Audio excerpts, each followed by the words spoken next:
Hello everyone and welcome back to the SteemTrail Gaming News. Today is the 4th August of 2018.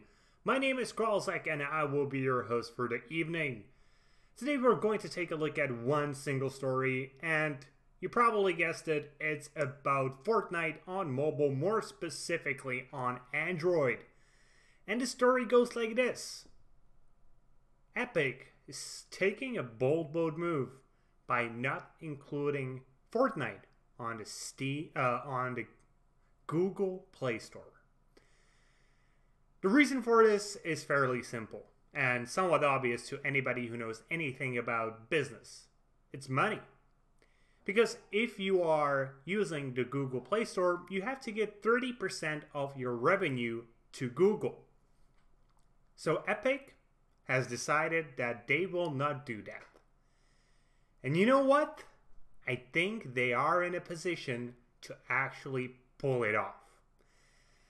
There are a few problems with this, obviously. The main being the fact that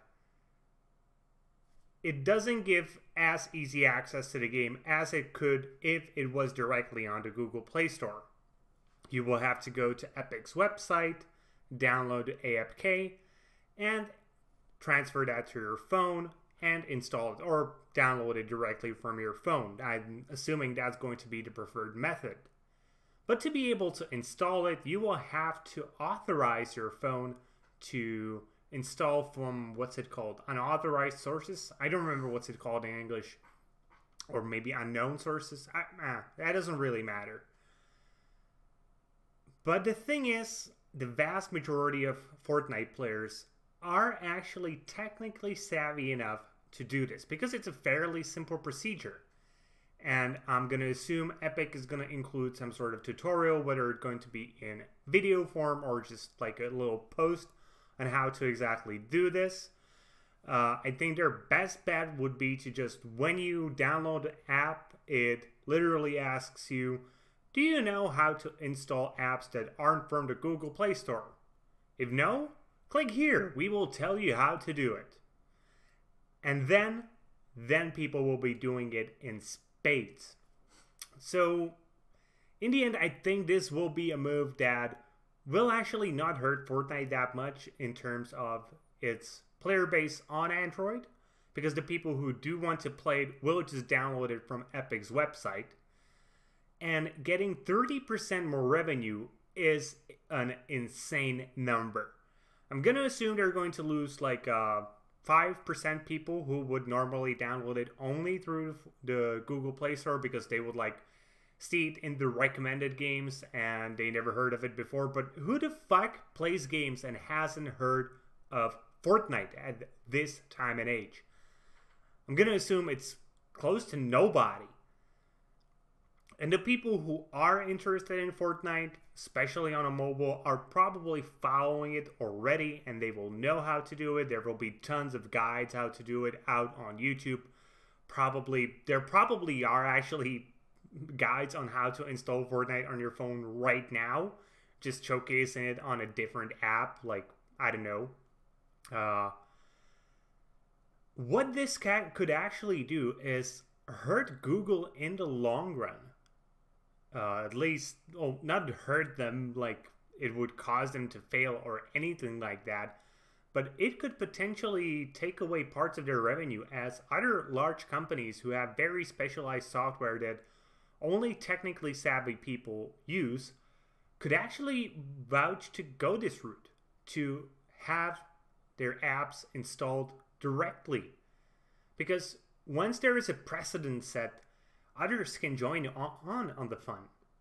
And I think companies like, for example, Adobe could definitely do that. There is an Adobe app for mobile. I think it's, I don't remember what's it called. Let me quickly find out. Yeah, so there's Adobe Acrobat Reader. Let's look actually at all there. So yeah, they have Photoshop, Scan PDF, Illustrator. There's even Premiere, a version of Premiere for mobile. All of these could be easily installed by experienced users directly to their phones. And they would have zero problem with that, and it would bring tons of money to Adobe. The same could be done for many, many other apps. I'm not really coming up with good ideas at the moment, but some of the bigger games could also go this route. Anything from companies like Blizzard could definitely go this route.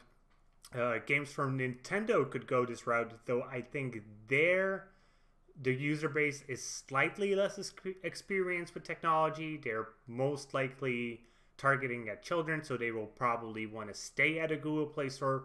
But you catch my drift. Companies that produce products that are specifically targeted at a tech-savvy audience, not at the mainstream, could definitely go this route, and none of their users would really have a problem with this. You just would have to make sure you're downloading from the official website, so you make sure you don't download some version that includes a virus or a backdoor or something like that. So you just essentially don't install malware on your phone, because that would obviously be a huge, huge ass problem. And with that, I also want to issue a warning to everybody who's planning to install Fortnite on their phones. Be sure to download only from epic.com for whatever the website will be. Because if you're going to download it from like a thread on Reddit, you risk infecting your phone with some serious malware. And since we all probably have our social media connected to our phones, very often people even have their their bank payments connected to their phones. They could literally sniff out your password for your mobile banking. So be very careful with that and install only the original version. At the moment, there is no Fortnite for Android. It's not out yet. So if you see an app claiming to be Fortnite for mobile, it's a scam. Don't install it. Please, be careful. And in general, I think this move will be profitable for Epic and for companies that I think will vouch to take the same route in the future. And with that being said, that's going to be it for today, guys. I hope you enjoyed today's show, and if you did, please consider giving us a thumbs up here on YouTube and subscribing to the channel. If you're watching on Steam, maybe you want to give us an upvote and follow the blog. Either way, be sure to leave a comment and be sure to tune in tomorrow for more gaming news, as we are your source of daily gaming news every single day. See you guys later with more gaming content.